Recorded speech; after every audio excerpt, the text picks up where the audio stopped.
ನಮಸ್ಕಾರ ಸ್ನೇಹಿತರೆ, ನಮ್ಮ ನಂಬಿಕೆಗೆ ಸ್ವಾಗತ ಸುಸ್ವಾಗತ.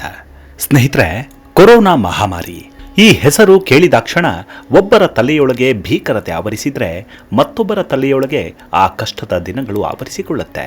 ಮತ್ತು ಕೆಲವರಿಗೆ ಅದೊಂದು ಎಂದು ಮರೆಯಲಾರದ ಸುಮಧುರ ಕ್ಷಣಗಳು. ಆದರೆ ಇಡೀ ಜಗತ್ತು ಈ ಮಹಾಮಾರಿಯಿಂದ ಕಳೆದುಕೊಂಡಿದ್ದೇ ಹೆಚ್ಚು. ಹಣ, ಆಸ್ತಿ, ಅಂತಸ್ತು ಎಲ್ಲವೂ ಗೌಣ ಎಂದು ಅರ್ಥವಾದ ಸಂದರ್ಭವದು. ಎಲ್ಲದರ ಬೆಲೆ ಏನು ಅನ್ನೋದನ್ನು ಸ್ಪಷ್ಟವಾಗಿ ತಿಳಿಸಿ ಹೋದ ಗಾಡ್ ಫಾದರ್ ಕೊರೋನಾ. ಆದರೆ ಕೊರೋನಾ ಬಂದು ಕಣ್ಮರೆಯಾಯಿತು. ಲಸಿಕೆ ಬಂದ ನಂತರ ಮನುಷ್ಯನ ಧೈರ್ಯವು ದುಪ್ಪಟ್ಟಾಯಿತು. ಕೊರೋನಾವನ್ನು ಹೊಡೆದೋಡಿಸಿದ್ವಿ ಅನ್ನೋ ನಿರಮ್ಮಳತೆ ವಿಜ್ಞಾನಿಗಳದ್ದು. ಆದರೆ ಕೊರೋನಾ ಲಸಿಕೆಯಿಂದ ಏನೆಲ್ಲ ಅನಾಹುತಗಳು ಸಂಭವಿಸ್ತಿವೆ, ಏನೆಲ್ಲ ಪರಿಣಾಮಗಳನ್ನು ಮನುಷ್ಯ ಎದುರಿಸ್ತಿದ್ದಾನೆ ಅನ್ನೋದು ಸಾಮಾಜಿಕ ವಲಯದಲ್ಲಿ ಇಂದಿಗೂ ಚರ್ಚಾಸ್ಪದ ವಿಚಾರವೇ. ಅದೆಷ್ಟೋ ಹದಿಹರೆಯದ ಯುವಕರು ಹೃದಯಾಘಾತಕ್ಕೆ ಬಲಿಯಾಗ್ತಿದ್ದಾರೆ. ಈ ಸಾವು ನೋವಿಗೂ ಕೊರೋನಾ ಲಸಿಕೆಯೇ ಕಾರಣ ಅನ್ನೋ ಚರ್ಚೆ ನಡೀತಿರೋದು ಸುಳ್ಳಲ್ಲ.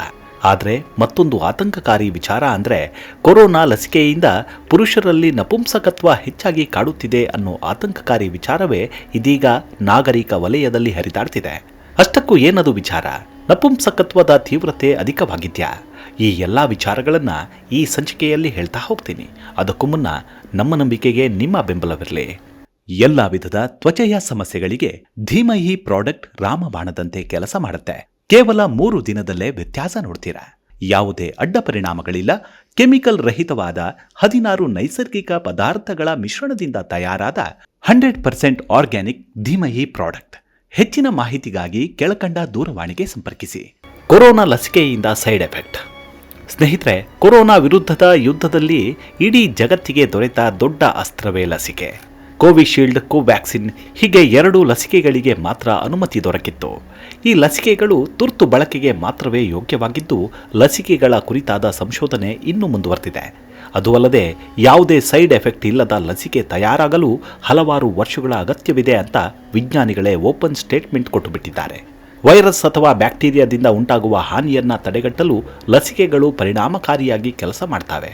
ಇದು ಸೋಂಕಿನ ವಿರುದ್ಧ ರೋಗ ನಿರೋಧಕ ಶಕ್ತಿಯನ್ನು ಅಭಿವೃದ್ಧಿಪಡಿಸ್ತವೆ. ಲಸಿಕೆಯಲ್ಲಿ ವೈರಲ್ ಪ್ರೋಟೀನ್ ಅಥವಾ ನಿಷ್ಕ್ರಿಯ ವೈರಸ್ನ ಒಂದು ಭಾಗ ಮಾತ್ರ ಇರುತ್ತೆ. ಇದು ದೇಹದಲ್ಲಿ ರೋಗ ನಿರೋಧಕ ಶಕ್ತಿಯನ್ನು ಹೆಚ್ಚಿಸುತ್ತೆ ಅನ್ನೋ ಪಾಸಿಟಿವ್ ವಿಚಾರ ಮಾತ್ರ ತಲೆ ಸೇರಿದೆ. ಆದರೆ ಲಸಿಕೆ ಪಡೆದ ನಂತರ ಪುರುಷರಲ್ಲಿ ಸಂತಾನ ಶಕ್ತಿ ಕ್ಷೀಣವಾಗ್ತಿದೆ ಎಂಬ ಸಂಗತಿಯೇ ಆತಂಕಕ್ಕೆ ಕಾರಣವಾಗಿ ಬಿಟ್ಟಿದೆ. ಇದೇ ವಿಚಾರ ಸಾಮಾಜಿಕವಾಗಿ ಹರಿದಾಡ್ತಿದೆ. ಆದರೆ ಸಂಶೋಧಕರು ಇದು ಸುಳ್ಳು ಅಂತ ವಾದ ಮಾಡ್ತಿದ್ದಾರೆ. ಇದಕ್ಕೆ ಯಾವುದೇ ಆಧಾರವಿಲ್ಲವೆಂದು ತಳ್ಳಿ ಹಾಕ್ತಿದ್ದಾರೆ. ಲಸಿಕೆ ಸ್ವೀಕರಿಸುವ ಮೊದಲು ಮತ್ತು ನಂತರದ ಸ್ಥಿತಿಗತಿಗಳನ್ನು ಕುರಿತು 45 ಆರೋಗ್ಯವಂತ ಪುರುಷರ ಮೇಲೆ ಅಧ್ಯಯನ ನಡೆಸಿದಾಗ ಲಸಿಕೆಗಳನ್ನು ಹಾಕಿಸಿಕೊಳ್ಳೋದ್ರಿಂದ ಫಲವತ್ತತೆಯ ಮೇಲೆ ಪರಿಣಾಮ ಬೀರುವುದಿಲ್ಲ ಎಂಬ ಅಂಶ ತಿಳಿದು ಬಂದಿತ್ತು. ಆದರೆ ಇಂದು ಪುರುಷರನ್ನು ಅತಿ ಹೆಚ್ಚಾಗಿ ಕಾಡುತ್ತಿರುವ ಸಮಸ್ಯೆಯೇ ನಪುಂಸಕತ್ವ. ಒಳ್ಳೆ ಆಹಾರ, ಉತ್ತಮ ಜೀವನ ಶೈಲಿ ಇದ್ದರೂ ಪುರುಷರಲ್ಲಿ ಕಾಮಾಸಕ್ತಿ ಕಳೆದು ಹೋಗ್ತಿದೆ ಅನ್ನೋದೇ ಆಘಾತಕಾರಿ ಸಂಗತಿ.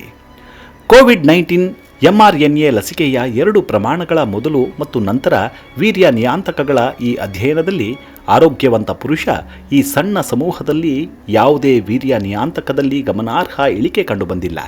ಲಸಿಕೆಗಳು mRNAಯನ್ನು ಹೊಂದಿರ್ತವೆ. ಅವು ವೈರಸ್ ಅಲ್ಲ. ಲಸಿಕೆ ವೀರ್ಯದ ಮೇಲೆ ಪರಿಣಾಮ ಬೀರುವ ಸಾಧ್ಯತೆಯೇ ಇಲ್ಲ ಎಂದು ಸಂಶೋಧಕರು ಉಲ್ಲೇಖಿಸುತ್ತಾರೆ. ಅವರ ಪ್ರಕಾರ ಯಾವುದೇ ಕೋವಿಡ್-19 ಲಸಿಕೆಗಳು ಜೀವಂತ ವೈರಸ್ ಅನ್ನು ಬಳಸೋದಿಲ್ವಂತೆ. ಭಾರತದಲ್ಲಿ ಕೋವಿಶೀಲ್ಡ್ ಎಂದು ಮಾರಾಟ ಮಾಡುತ್ತಿರುವ ಕಂಪನಿಯಾದ ಆಕ್ಸ್ಫರ್ಡ್ ಆಸ್ಟ್ರಾಜೆನಿಕ್ ಮತ್ತು ರಷ್ಯಾದ ಗಮಲೆಯಾ ಇನ್ಸ್ಟಿಟ್ಯೂಟ್ ಸ್ಪುಟ್ನಿಕ್ ಲಸಿಕೆ ಕಂಪನಿ ತಯಾರಿಸಿದಂತಹ ಅಡೆನೋ ವೈರಸ್ ಅನ್ನು ಪುನರಾವರ್ತಿಸದಂತೆ ಮಾರ್ಪಡಿಸಲಾಗಿದೆ. ನವೆಂಬರ್ 2020ರಲ್ಲಿ ವಿಜ್ಞಾನಿಗಳು ಕೋವಿಡ್-19 ಸೋಂಕಿಗೆ ಒಳಗಾಗಿದ್ದರೆ ಜನರು ಬಂಜೆತನದ ಹೆಚ್ಚಿನ ಅಪಾಯವನ್ನು ಹೊಂದಿರುತ್ತಾರೆ ಎಂಬುದಕ್ಕೆ ಹಲವು ಪುರಾವೆಗಳು ಪತ್ತೆಯಾಗಿದ್ದವು. ಚೀನಾದ ಸಂಶೋಧಕರು ನಡೆಸಿದ ಅಧ್ಯಯನವು ಈ ಕಾಯಿಲೆಯಿಂದ ಸಾವನ್ನಪ್ಪಿದ 6 ಪುರುಷ ರೋಗಿಗಳಿಂದ ತೆಗೆದ ಸ್ಯಾಂಪಲ್ಗಳಲ್ಲಿ ವೃಷಣ ಮತ್ತು ಎಪಿಡಿಮಿಸ್ನಲ್ಲಿ ಉರಿಯೂತ ಮತ್ತು ಜೀವಕೋಶದ ಸಾವನ್ನು ಸೂಚಿಸುವ ಹೆಚ್ಚಿನ ಮಟ್ಟದ ಜೀವಕೋಶಗಳು ಮತ್ತು ಪ್ರೋಟೀನ್ಗಳನ್ನು ಕಂಡುಹಿಡಿದಿತ್ತು. ಕೊರೋನಾದಿಂದ ಚೇತರಿಸಿಕೊಳ್ಳುವ ಪುರುಷರಲ್ಲಿ 39% ಮಂದಿ ಕಡಿಮೆ ವೀರ್ಯಾಣುಗಳ ಸಂಖ್ಯೆಯನ್ನು ಹೊಂದಿದ್ರು ಮತ್ತು 61% ಮಂದಿ ತಮ್ಮ ವೀರ್ಯದಲ್ಲಿ ಹೆಚ್ಚಿನ ಸಂಖ್ಯೆಯ ಬಿಳಿ ರಕ್ತ ಕಣಗಳನ್ನು ಹೊಂದಿದ್ರು. ಇದು ವೀರ್ಯದ ಕಾರ್ಯವನ್ನು ಹೊಂದಾಣಿಕೆ ಮಾಡುತ್ತೆ ಎಂದು ಸೂಚಿಸಲಾಯಿತು. ಚೀನಾದ ಟಫ್ಟ್ಸ್ ವಿಶ್ವವಿದ್ಯಾಲಯ ಮತ್ತು ಗಾಂಗಿ ವೈದ್ಯಕೀಯ ಕಾಲೇಜಿನ ವೈರಾಲಜಿ ವಿಭಾಗದ ಅಧ್ಯಯನಕಾರರ ತಂಡ ಈ ಅಧ್ಯಯನವನ್ನು ನಡೆಸಿತ್ತು. ಸುಮಾರು 12 ಮಂದಿ ಪುರುಷರನ್ನ ಅಧ್ಯಯನಕ್ಕೆ ಒಳಪಡಿಸಿದಾಗ ವೈರಸ್ ಪುರುಷರ ವೃಷಣಗಳ ಮೇಲೆ ಪರಿಣಾಮ ಬೀರುವುದು ಈ ಅಧ್ಯಯನದಲ್ಲಿ ಕಂಡುಬಂತು. ಕೊರೋನಾ ವೈರಸ್ ವ್ಯಕ್ತಿಯ ದೇಹದಲ್ಲಿರುವಷ್ಟು ಕಾಲ ವ್ಯಕ್ತಿಯ ವೀರ್ಯ ಉತ್ಪಾದನೆ ಮತ್ತು ಲೈಂಗಿಕ ಸಾಮರ್ಥ್ಯ ಕ್ಷೀಣಿಸಿರುತ್ತೆ. ಆತ ಲೈಂಗಿಕ ಕ್ರಿಯೆ ನಡೆಸಲು ಸಮರ್ಥನಾಗಲಾರ. ಆದರೆ ವೈರಸ್ ಆತನ ದೇಹವನ್ನು ಬಿಟ್ಟು ತೊಲಗಿದ ಬಳಿಕ, ವ್ಯಕ್ತಿ ಕೊರೋನಾದಿಂದ ಗುಣಮುಖನಾದ ಬಳಿಕ ಆತ ಮತ್ತೆ ಸರಿಯಾದ ಪುರುಷತ್ವವನ್ನು ಗಳಿಸಿಕೊಳ್ಳಬಹುದಾ? ಈ ಬಗ್ಗೆ ಒಂದು ಒಮ್ಮತದ ತೀರ್ಮಾನವನ್ನು ತೆಗೆದುಕೊಳ್ಳಲು ಈ ತಂಡದಿಂದ ಸಾಧ್ಯವಾಗಲಿಲ್ಲ. ತಂಡದ 1/3 ಭಾಗದ ವಿಜ್ಞಾನಿಗಳು ಕೊರೋನಾ ತೊಲಗಿದ ಬಳಿಕವೂ ವ್ಯಕ್ತಿಯಲ್ಲಿ ಪುರುಷತ್ವ ಮತ್ತೆ ಜಾಗೃತವಾಗುವುದು ಕಷ್ಟಕರ ಎಂಬ ಅಭಿಪ್ರಾಯವನ್ನು ವ್ಯಕ್ತಪಡಿಸಿದರೆ, 2/3 ಭಾಗದಷ್ಟು ವಿಜ್ಞಾನಿಗಳು ಹಾಗೇನೂ ಇಲ್ಲ, ಇವರು ಲೈಂಗಿಕ ಕ್ರಿಯೆಯನ್ನು ನಡೆಸಲು ಸಮರ್ಥರಾಗಬಹುದು ಎಂದು ಅಭಿಪ್ರಾಯಪಟ್ಟಿದ್ದಾರೆ. ಆದರೆ ಒಂದು ಸ್ಪಷ್ಟತೆಯಂತೂ ಇಲ್ಲ. ಯುರೋಪ್ನಲ್ಲಿ ನಡೆಸಲಾದ ಒಂದು ಅಧ್ಯಯನದಲ್ಲಿ ಲೈಂಗಿಕ ಕ್ರಿಯೆಯ ಮೂಲಕವೂ ಕೊರೋನಾ ಹಬ್ಬಿರುವುದು ಕಂಡುಬಂದಿತ್ತು. ಅಂದರೆ ವ್ಯಕ್ತಿಯ ವೀರ್ಯ, ಯೋನಿರಸ ಮುಂತಾದವುಗಳಿಂದಲೂ ಕೊರೋನಾ ಹರಡಬಹುದು ಎಂಬುದನ್ನು ಅಧ್ಯಯನಕಾರರು ಕಂಡುಕೊಂಡಿದ್ರು. ಆದರೆ ರೋಗಿಗಳ ವೀರ್ಯದ ಸ್ಯಾಂಪಲ್ಗಳನ್ನು ಪಡೆದು ಪರೀಕ್ಷಿಸಲಾಗಿ ಅದರಲ್ಲೂ ಕೊರೋನಾ ವೈರಸ್ ಇರುವುದು ಮಾತ್ರ ಕಂಡುಬಂದಿತ್ತು. ಹೀಗಾಗಿ ಅದರಲ್ಲೂ ಸೋಂಕು ಹರಡಬಹುದು ಎಂಬ ಅಭಿಪ್ರಾಯ ಸ್ಥಿರವಾಗಿತ್ತು. ಆದರೆ ವೀರ್ಯ ನಾಶವಾಗಿ ಕಾಮಾಸಕ್ತಿ ಕಡಿಮೆ ಮಾಡುತ್ತದೆಯೇ ಅನ್ನೋದನ್ನು ಮಾತ್ರ ಕಂಡುಕೊಳ್ಳಲಾಗಲಿಲ್ಲ. ಅಂತಾರಾಷ್ಟ್ರೀಯ ಮಾನವ ಶಾರೀರಿಕ ಸಂಸ್ಥೆ ನಡೆಸಿದ ಸಂಶೋಧನೆಯಲ್ಲಿ ಇದೀಗ ವಿಶ್ವದಲ್ಲಿ ನಪುಂಸಕತ್ವ ಪಡೆದ ಪುರುಷರ ಸಂಖ್ಯೆ ಬರೋಬ್ಬರಿ 37% ಎಂಬ ಆಘಾತಕಾರಿ ವಿಚಾರ ಬಯಲಿಗೆ ಬಂದಿದೆ. ನಮ್ಮ ಭಾರತದಲ್ಲಾದರೆ ಲೈಂಗಿಕಾಸಕ್ತಿ ಅಂದರೆ ಅದೊಂದು ಮುಜುಗರದ ಸಂಗತಿ. ಅದೆಷ್ಟೋ ಮಂದಿಯನ್ನ ಬೆಂಬಿಡದೆ ಕಾಡುತ್ತಿರುವ ಸಮಸ್ಯೆಯೂ ಹೌದು. ಆದರೆ ಈ ಸಮಸ್ಯೆಗೆ ನಿಖರ ಕಾರಣ ಕೊರೋನಾ ಲಸಿಕೆಯೇ ಅನ್ನೋದನ್ನು ಸಾಬೀತುಪಡಿಸುವ ಗೋಜಿಗೆ ಹೋಗಿಲ್ಲ. ಒಂದು ವೇಳೆ ಸಾಬೀತಾದರೆ ಎಲ್ಲಿ ಜನ ತಿರುಗಿ ಬೀಳ್ತಾರೆ ಅನ್ನೋ ಭಯವೂ ಕಾಡುತ್ತಿರಬಹುದು.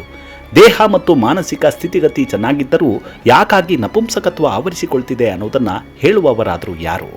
ಇದನ್ನೇ ಬಂಡವಾಳ ಮಾಡಿಕೊಂಡಿರುವ ಅದೆಷ್ಟೋ ಏಜೆನ್ಸಿಗಳು ದಿನ ಕಳೆದಂತೆ ಸೋಷಿಯಲ್ ಮೀಡಿಯಾದಲ್ಲಿ ಕಾಮಾಸಕ್ತಿ ವೃದ್ಧಿಯಾಗುವ ಮಾತ್ರೆಗಳನ್ನೋ ಔಷಧಿಗಳನ್ನೋ ಪ್ರಚಾರ ಮಾಡ್ತಿದೆ.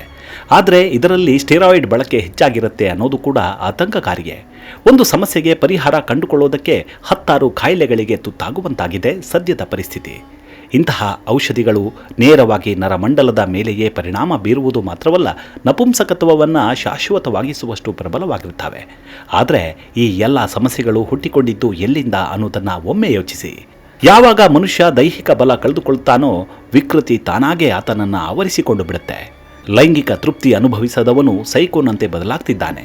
ಅದರ ಮುಂದುವರೆದ ಭಾಗವೇ ಮಕ್ಕಳ ಮೇಲಿನ ದೌರ್ಜನ್ಯ, ಸಾಂಸಾರಿಕ ಕಲಹ, ಅತೀವ ಒತ್ತಡ, ತೀವ್ರತರವಾದ ಕೋಪ, ಹಿಂಸೆ, ವಿಚ್ಛೇದನ, ಹೀಗೆ ನಾನಾ ರೂಪಾಂತರ ಪಡೆದುಕೊಳ್ತಿದೆ.